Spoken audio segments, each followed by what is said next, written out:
Today we are going to continue on in our study of Nehemiah. Couldn't find my clicker there, sorry about that. Continue on in our study of Nehemiah. And last week we did lesson 3. I'll put it up here just to remind us. Lesson 1 was showing concern for people that we lead. Number 2 is to pray when faced with adversity. And then number 3, we saw the example of Nehemiah boldly following God's leading. Remember, the lesson was primarily about his conversation with the king. When he went into the king upset in Nehemiah chapter 2, the king essentially asked, "What's wrong? Why are you upset?" And he used this opportunity to get permission from the king to go back to Jerusalem, to rebuild the walls, to protect his people, and God used him in a great way. At the end of the class last week, we did talk about this verse, talked about the benefit of hiding God's words in our heart. If you would, so let's say this together, kind of as a reminder of last week. Let's read this together. Hebrews 13:6. So that we may boldly say, "The Lord is my helper, and I will not fear what man shall do unto me." Hebrews 13:6. Each of these lessons has a little memory verse tied with it, and we'll go through it. I don't know how much you'll study it at home, but hopefully just kind of hearing it in your brain and thinking about it a little bit, even here just during our times together on Sunday morning, will be a blessing. And what an awesome thing that we can boldly say that the Lord is my helper. We don't need to fear.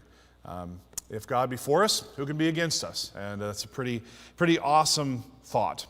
But today, we are going to move on to lesson number 4, which is assess the task. Assess the task. It's kind of interesting, the questions that are in our leader book here after the conversation we had in prayer time. In prayer time, we talked about multiple people going through different health difficulties and needing different treatments and perhaps surgeries and things like that. And the very first question is, how would you feel if your surgeon said he was going to plan your surgery on the fly? He's just going to wing it. Would that give you a great deal of confidence? Hand me my knife. We'll figure it out as we go. I would at least want to make sure they had a lot of, I just drew a blank. What's that stuff to knock you out so you don't have to be aware? Anesthesia, yeah, to make sure at least you don't have to hear what the doctor is trying to do as he's trying to figure out what's going on. No, we wouldn't want that. We want a doctor who has training, who has carefully examined the problem before opening up, before opening up our body in any way, and has a plan and is ready to execute that plan, and that would give us much greater confidence in what's going on. And that's what we see Nehemiah doing here in the next section of chapter number 2, as we see him assessing the task, getting ready for this huge task that lay before him. So our passage here today starts in verse 9.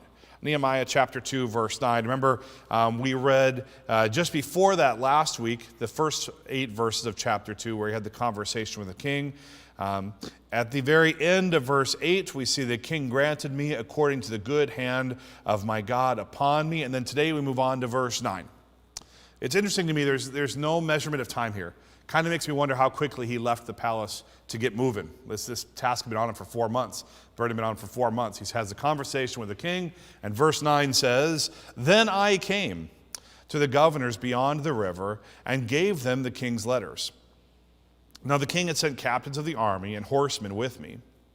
When Sanballat the Horonite and Tobiah the servant, the Ammonite, heard of it, it grieved them exceedingly that there was come a man to seek the welfare of the children of Israel." I'll pause there for now. We'll pick up in verse 11 in a moment. But the first thing we're going to look at here today is Roman numeral 1, Nehemiah's protective assistance. God had given him some assistance that would protect him, would keep him safe. Now, God can provide assistance through multiple ways, right? We see in God's word God providing miraculous assistance, providing for his people in ways that make no sense to the human mind. We see times where the enemy of the Israelites were defeated because they were so scared in the middle of the night that they accidentally killed each other and ran away, right? That we can't really explain that by human reasoning, and God can work that way. But in this case, God worked through people in a physical way. God worked in the hearts of the king to protect Nehemiah. Specifically, first off here, letter A, he had these letters to the governors. If you remember last week, back in verse 5, No, I'm sorry. Verse 5 was when he first asked. Verse 7 is when he asks for these letters that he wants to be able to deliver to those local rulers when he gets over there. When I make it to this new place, King, when I get back towards my homeland, there's going to be local rulers, and they're going to want to know what I'm doing there and why I've come and what authority I have. Can I have these letters? So when he gets there in verse 10, verse 9 and 10, he gives these letters to these men, Sanballat and Tobiah. These letters were orders to let Nehemiah accomplish his task. Now remember, I think I've got this verse up here, maybe in the next point. Yeah. In Ezra chapter 4, verse 21, what was the last thing these men heard the king say about Jerusalem? Anyone remember? You can look it up too. What's that? Well, it had been destroyed, but what did the king tell the people there to do about Jerusalem? Stop. Leave it alone. We're done rebuilding Jerusalem. I don't trust them. They're up to no good. We are done. Do not rebuild Jerusalem. So when Nehemiah shows up, if he just comes and says, hey, I'm here to rebuild Jerusalem, these men would have every reason to say, no, you're not supposed to rebuild Jerusalem. The king said, we're not going to build that. You can't build that. So he comes with these letters saying, no, look, the king has sent me with these letters, which I think does a couple things, as we see up there. Thing number one, it clearly tells the local leaders what the king commanded. But thing number two, apparently they had painted this picture of Jerusalem that it was a rebellious city, and it would not submit to the leaders. And here Nehemiah is showing these letters saying, hey, I am in absolute submission to the king as I come here doing this task that the king gave me to do. So all of a sudden, these two enemies of Jerusalem, these enemies of God, really, if they wanted to argue that Jerusalem shouldn't be rebuilt because of political reasons, they had no leg to stand on anymore. Right? He came fully prepared to answer their questions, and we talked about that a bit more last week as he asked for these letters. But even last week, we can see he was kind of assessing the task of the trip. What am I going to need to make this trip work? And he realized, I'm going to need approval from you, King. So he came to Sanballat and Tobiah and gave them these letters so it was clear, yes, the king in the past said, stop building, but now he has given me permission to continue this building project. Let me pass through. Okay, so letter A, the first way that he was protected was these letters to the governors. The second way, I'm sorry, I forgot this map up here, kind of helpful. Last week, Gary mentioned the length of trip. And we mentioned a couple different sources. One source said that he had to travel 800 miles. Another said he had to travel 1,000 miles. And I think this map kind of helps explain what the difference might be.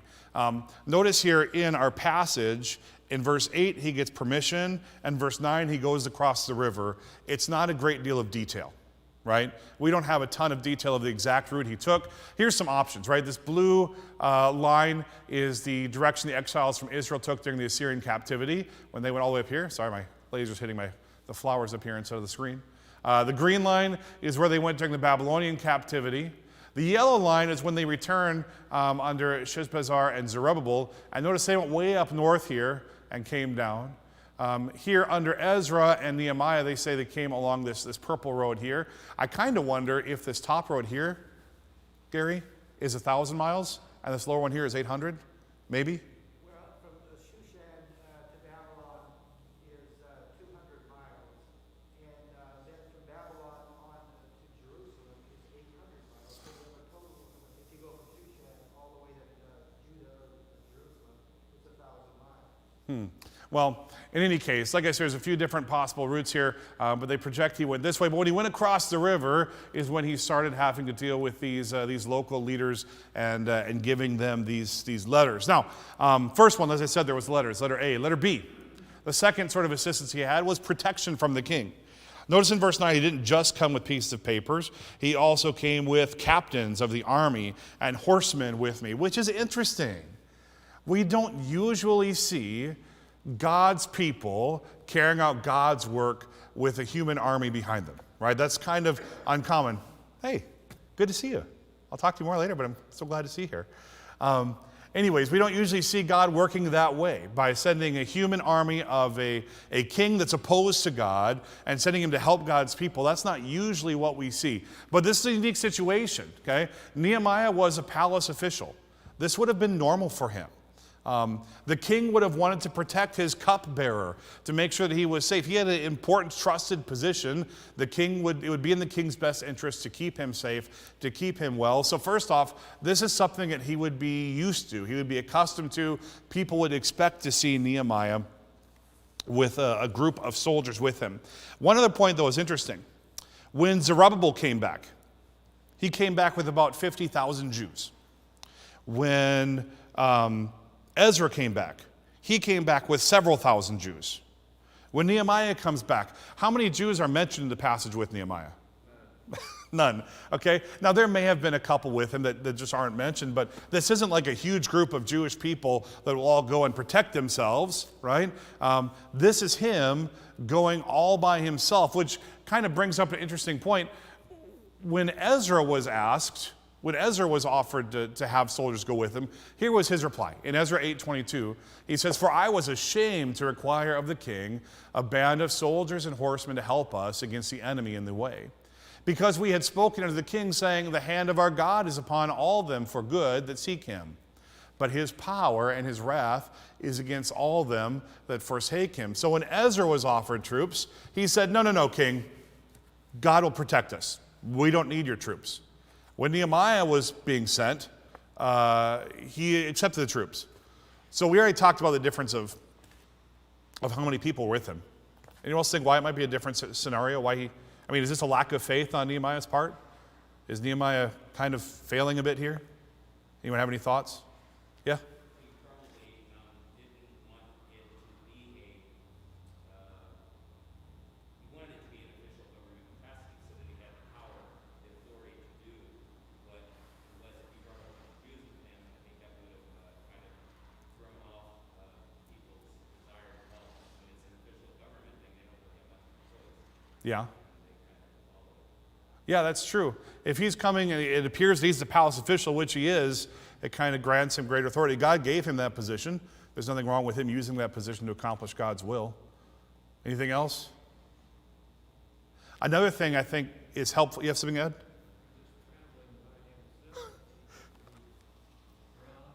Yeah. Yeah, regardless of these governors. Yeah. Yeah, regardless of the governors when he finally gets there, just that trip all by yourself would be a dangerous trip. That's very true. And as I mentioned earlier, with the letters that he came with, I think this granted him a level of trustworthiness. Hey, look, the king sent letters. The king sent his men to protect him. Clearly, he's not rebelling against the king. This is not Jerusalem trying to overthrow the king. He is sent here by the king. He has the king's permission, the king's support, and he is here to accomplish his task. Let's allow him to do his task, ideally. Okay? So, number 2, Roman numeral 2, his potential adversaries. And really, the word potential isn't necessary. Like, they were definitely his adversaries. We'll see as we read on here, but I didn't change your notes. His potential adversaries. We read through verse 10 earlier, but here in verse 10 we meet Sanballat and Tobiah. These two men who it describes that they were grieved exceedingly that there was come a man to seek the welfare of the children of Israel. It's interesting that this description of them. It's hard to imagine why someone would be grieved exceedingly. Like, they were really upset that someone is coming here to take care of Israel, to take care of Jerusalem. This really bothered them. We've got this chart here that gives a little bit of background information about Sanballat and Tobiah.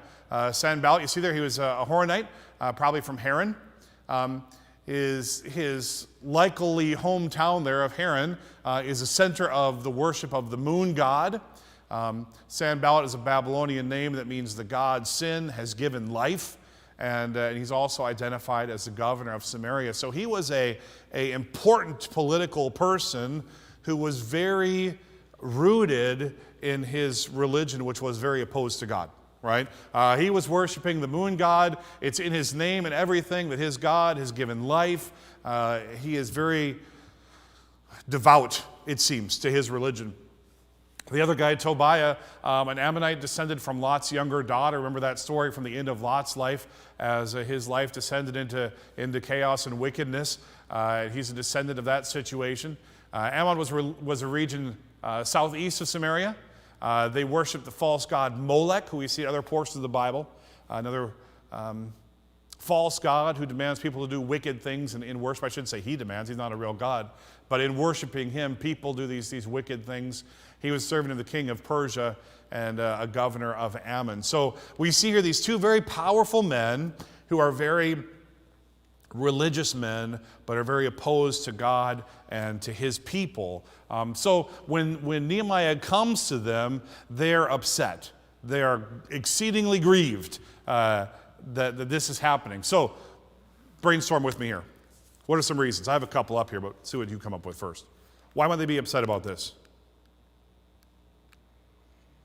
You got one, Rick? I think the overall, just the history of people who are not saved, not believers in God, that they just the enemies of Him. Okay. The general idea that's throughout history, you can see that now. Of course, it's easier from our perspective, but even from that time, it seemed like that was always the idea that they were enemies of God. Yeah, that's true. The enemies of God's people have been, the enemies of God, I should say, are the enemies of God's people throughout history. That's true. Anything else? Well, they were both governors, so it kind of takes away their power, so they weren't willing to humble themselves to him or to the king, or didn't want to. Felt like maybe their power was being subverted. Yeah. So it's a political pride issue a little bit. Larry? Well, you have to remember too that these walls have been down for 150 years, and I guess they got used to it. It was, it was like a garbage pit, Yeah. and it was literally just that. It inhibited Nehemiah and his men from even assessing it because it was just a mess. Yeah, that's just the way it is. It's a trash heap down there, they thought. Yeah. Well, a couple I have up here, and these kind of in line with what you all were saying. Easy plunder, right? Easy target. This way, it's always been this way for as long as we've been around and much longer, and we can go in there and take whatever we want whenever we need to. It's a threat to their power, hatred of their enemies, these religious reasons. They had a variety of reasons, but at the end of the day, the main point is here, they were opposed to this, and they were very strongly opposed to it. It's just interesting to get into the mindset of someone who is exceedingly grieved that hurting people are getting help. Like, it just shows how kind of messed up their thought process is. But nonetheless, that's where they were, and Nehemiah meets these adversaries and realizes that he has a difficult task ahead of him. Now, one might have been tempted, Nehemiah might have been tempted, to say, I didn't expect anyone to be really upset about this. Maybe I need to rethink this. Back in my palace, in the palace with the king, I should say, life was comfortable, life was easy. No one was angry at me. Like, I was really popular, and I got all the best food, all the best drink. Life was good. Maybe I should reconsider. But as Rick mentioned, it should come as no surprise when we're under attack for doing God's will. That has long been the case, often been the case throughout history. A verse came to mind when I was studying for this. You can welcome turn there if you'd like. 1 Peter chapter 4, verse 12. And this is a little bit different situation, but it's similar in the big picture.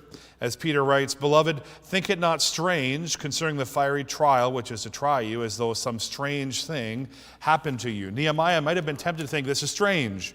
This is unexpected. This is not what I signed up for. But it shouldn't be a surprise. Remember, Jesus told his disciples, the world hated me, therefore they're going to hate you. And of course, Jesus hadn't come yet at the time of Nehemiah, but we see a trend in the Bible, right?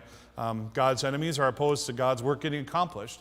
So Nehemiah meets these adversaries. By the way, it mentioned, if we go back a couple here, it mentioned that Sanballat was likely from Haran. He was the governor of Samaria, Tobiah the governor of Ammon. And if we look here at the map, get back to it here, we can find Ammon over here, Samaria up here, and Jerusalem is right here. So they're kind of surrounding Jerusalem on two sides, and now Nehemiah realizes as he gets there, there's guys around me who really are opposed to my task, who are going to make my life a lot more difficult. What am I going to do about it? How am I going to go forward? Now this finally brings us to what the name of the lesson really implies or is talking about today, him assessing the situation. So join me in verse 11. We already read verses 9 and 10. We'll read verses 11 through 16, where it says, "So I came to Jerusalem and was there 3 days. And I arose in the night, I and some few men with me. Neither told I any man what my God had put in my heart to do at Jerusalem. Neither was there any beast with me, save the beast that I rode upon. And I went out by night by the gate of the valley, even before the dragon well, and to the dung port, and viewed the walls of Jerusalem, which were broken down, and the gates thereof were consumed with fire. Then I went on to the gate of the fountain and to the king's pool, but there was no place for the beast that was under me to pass. Then went I up in the night by the brook and viewed the wall and turned back and entered by the gate of the valley and so returned. And the rulers knew not whither I went or what I did, neither had I as yet told it to the Jews, nor to the priests, nor to the nobles, nor to the rulers, nor to the rest that did the work." So we have here his listing out his actual assessment, right? First off, we see he was patient. Anybody catch a timeline? 3 days. That's a long time. He spent 3 days looking around the walls of the city, trying to map out, okay, what is this job I have in front of me? How in the world am I going to accomplish this? This is a huge task. He took the time to better understand the situation before jumping into action. I have a memory that to me is funny.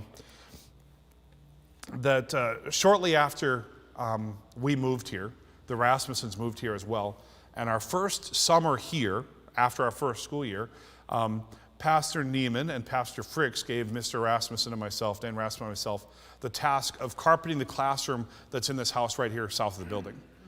And Pastor Neiman and Pastor Fricks found some tiles. I think they were like on clearance at McLennan's or something. And they came in with these tiles. They said, "Here, tile the room." And they dropped down these tiles. And Dan and I started looking through them, and there was gray tiles and dark blue tiles and light blue tiles, all in different amounts. So we spent like the whole morning standing around that room, looking around trying to figure out how can we arrange these tiles in such a way where it doesn't just look like we just went to McLennan's and got what was on clearance. You know, hey, I'm all for saving money. That's great. If we're able to find a good deal on those tiles and save some money, that's fantastic. But we spent quite a bit of time looking through the tiles to figure out we can't use all of one color. Do we try to do like stripes or patterns? Thankfully, actually, I think the person who saved the day was Dan's mother-in-law. She was visiting at the time, and I think she said, "Hey guys, why don't you do this?" And she had a pattern all drawn up, and if you go over to the classroom today, it's the same pattern, except some of the tiles are a little bit loose, but it's the same pattern. But first we had to stand back and assess the task. How are we going to do this? How are we going to make this work? Now, that's just carpeting a small room. That wasn't a big project. This is rebuilding the walls all around Jerusalem. It seems safe to assume he spent much of these 3 days in prayer, right? We already know that he'd been praying for months back in the palace. We know that when he was confronted with the situation with the king, he prayed again. It seems pretty safe to assume that during these 3 days, he continued this pattern in his life of prayer. God, how are we going to accomplish this task? This is huge. Walls are destroyed, gates are burned, the enemies around us don't want us here. How are we going to do this? Huge task. I put up this, it's kind of a pithy saying, but it's true. To fail to plan is to plan to fail. He realized, hey, I've got to figure out how I'm going to accomplish this. This is a big, big task ahead of me. And if he just went to the Jews and just say, "Hey, Jews, let's rebuild the wall," they would say, "Great, how?" And he would say, he had to have a plan. This is a big job. So he realized, I have to plan ahead. How am I going to propose to the people that we actually do this huge task that God's put before us? So letter A there, a patient assessment. He took 3 days looking around the city, scouting things out quietly to figure out how he was going to accomplish this. Okay? Notice here, we have these 7 steps, and I was looking ahead in our notes. This diagram is in this lesson. It's not actually in future lessons, but really we could look at this diagram here for all the rest of the lessons of this book, and we'll see Nehemiah somewhere on these these steps, right? He's way down here at step number 1 of assessing the needs. I guess he's kind of in between 1 and 2. He's assessing the needs and realizing that his goal is he wants to rebuild the wall. Next, as he studies, he's going to have to select the methods, recruit workers, organize plans, supervise work, and once all that's complete, he'll have to evaluate the project and see how it all turned out. Anything we have to do differently, anything we need to correct, anything we have to change. So we could, I might, copy and paste this into future lessons as well, because really, it's going to fit into every lesson the rest of the way through, I believe. But we see here he's way down at the beginning of this process of being a good leader as he looks at what the needs are and determines how in the world are we going to accomplish these needs. So his patient assessment. Letter B. His careful assessment, starting in verse 12. Starting in verse 12, we see this long list of where he went by. When did he go? When did he go? It's not a trick question. Right in verse 12. He went at night. He went at night. Presumably because he wanted to keep it a secret for now. Right? He took the time to study the scope of the project at night and develop a plan. How am I going to do this? Likely, he was avoiding suspicion. He already knew he had enemies, right? He already knew there were people who didn't want them there. He probably didn't want to draw unnecessary attention to himself until he was ready. It kind of reminds me in a sense of how Jesus didn't go to Jerusalem until he was ready to go to Jerusalem, right? He knew that when he went to Jerusalem, there'd be enemies there. So he waited until he was ready to go to Jerusalem. And in the same way here, Nehemiah is waiting to rebuild this wall until he's ready. And he doesn't want to draw extra attention to himself until that moment, right? He's going to study it out. He's going to figure out what needs to be done. And we have here this list starting in verse 12 of where all he went. It says in verse 12 that he went out by night and that only a few people were with him and only one animal was with him. And it says he went out the gate of the valley, which we see over here on the southwest side of the city. And then later it talks about how he went down by the dung gate, just the trash heap, okay, where they got rid of all the refuse from the city they didn't want. And then some of these terms that we see in here, we don't know the exact location. For instance, it talks about the, where'd that go in verse? I'm sorry, I lost my spot here.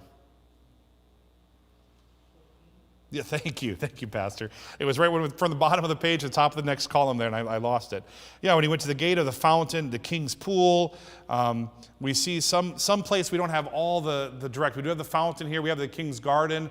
It talks about other pools, which presumably would be up this direction because that's where the water came from. And he lists all the places that he visited around this wall. Notice at times he couldn't even get his animal through the path, right? There was nowhere for the animal to walk because the walls had been so destroyed. There was rubble everywhere. So, real question for you here. How do you suppose he felt? How do you suppose he was tempted to feel at least? Overwhelmed. God has blessed us with 3 daughters, which is wonderful. We praise God and thank God for them. But since they're all daughters, that means as one grows out of clothes, we generally hold on to them for the next one to grow into, and the next one to grow into. So we have a little storage area over at our house with lots of boxes of clothes. And we're hoping to have a garage sale here this summer. And Emily was going through all the clothes that everyone had grown out of, and even some of the ones that Lily hadn't grown into yet, trying to weed some out. And she had clothes everywhere that she was trying to sort through. And I'd walk past the room that she was working in, and I would think, oh dear, I'm really grateful that she is willing to do this task, because I don't know how I would do this, okay? I would feel overwhelmed. I don't know how she did it, okay? There were times I walked past, and I think she was feeling a little bit overwhelmed as well, but she got back to it. And if you're looking for any small girls' clothes, you can come to our garage sale in a couple weeks and see what you can find, okay? But in any case, it's a huge task, right? And that was just a task that made a big mess in one of our rooms for a few days. This is an unbelievably huge task. And I don't know if everyone here is the same as me, but for me, when I get into an overwhelming task, sometimes I have the danger of finding some place to sit and looking at the task like, I can't do this. There's no way I can do this. I'm going to find something I can do instead. And maybe start checking social media on my phone or something like that. Something that I can do, something that's easy to do, right? But he had this huge task ahead of him, and surely he felt overwhelmed, but it didn't cause him to quit. It didn't make him give up. He pressed on. as he inspected this. Now, we don't know if he went all the way 360 degrees around, or if he was just able to see enough of it to know what was going on. But I think it's safe to say if he was studying the situation for 3 days, if he didn't see every portion of the wall, he at least saw most of it, enough to know what the task was ahead of him. I'm sorry? I was just going to say the gate of the valley, go back there. Yeah. The Kidron Valley will be off to the upper right. So, yeah. Up in here. The Kidron Valley, and so it says the gate of the valley, so it's maybe on that upper right-hand corner. Okay. So yeah, the gate of the valley will be up here somewhere, Pastor's saying? Yeah. Yeah, it was interesting as I was reading about it, it gave specific locations, some of the spots.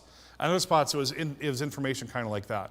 Well, they got their water supply from the east, so when he talks about the water, it was probably on the east side somewhere, but they didn't have exact detail of all the locations. Anyways, so patient assessment. He took his time. Careful assessment. He wasn't haphazard. He spent days surveying the project and making sure everything was right. Lastly here, letter C, we've kind of already alluded to this a little bit. It was a guarded assessment. He didn't want to reveal his mission, even his mission, until he had a plan ready.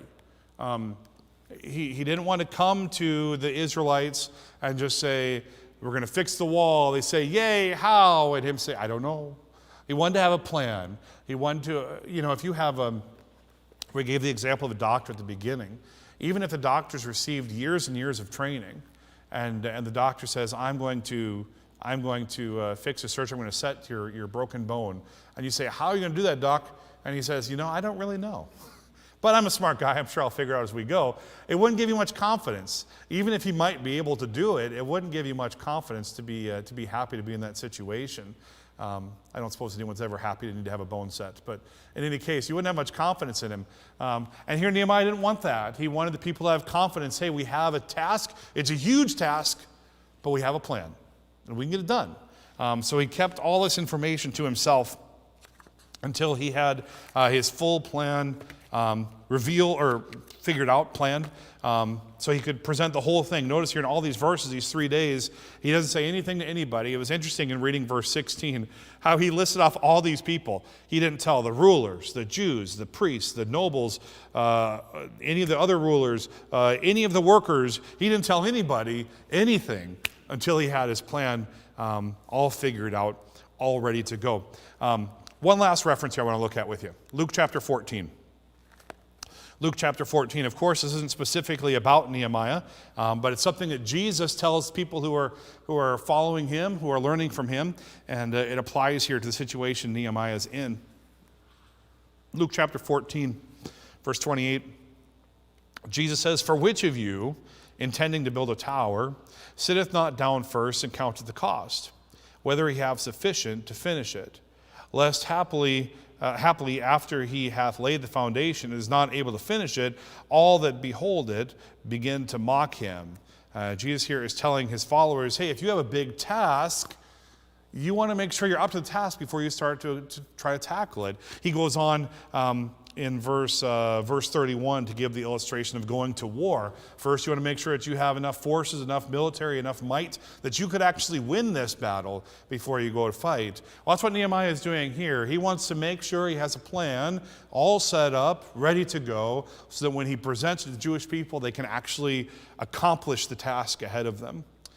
So as we look at the way these lessons are laid out in Nehemiah, we are learning about God and what God is doing for his people in Israel to protect them from their enemies around them. But we are also seeing some positive character traits in Nehemiah's life. As we look at those, here's some questions that go with today's lesson about assessing needs before taking action. Right? If we're gonna jump into a big project, what do we need to think about? What do we need to question, even just question ourselves about before we begin the task? Right? What needs to be done?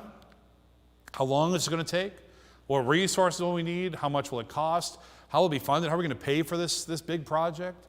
Who needs to be involved? How will they be enlisted? Will they just come join me because they want to? Do I need to ask them? Do I need to hire them? What directives need to be established and followed? What sort of policies do I need to have set up so that people will be able to do this task well and we make sure we get it accomplished? These are all questions that Nehemiah had to ask himself. Now, of course, How much will it cost? How will it be funded? Well, he had a lot of help from the king with that, right? The king was giving him all the timber he would need. But other questions, who needs to be involved? How will I get them to help me? These are all things that he had to figure out as he was touring the city for those 3 days, seeing this massive amount of damage all around him. So our fourth point here, right? Show concern, pray, boldly follow God. The fourth point here, assess the needs before starting the task. Okay? As we look at our marks of a spiritual leader, make sure we know what the needs are before we try to accomplish the task. The memory verse mentioned with this week's lesson is Proverbs 21:5. The thoughts of the diligent tend only to plenteousness, but of everyone that is hasty, only to want. Pretty drastic difference, right? Diligent people have plenty. Hasty people who rush in without a plan are without. They're in want. And pretty drastic outcomes, different outcomes, depending on your perspective and how you decide to accomplish the work. So there's Nehemiah assessing the task. Any questions? Anything anybody wants to add? Questions? Insights?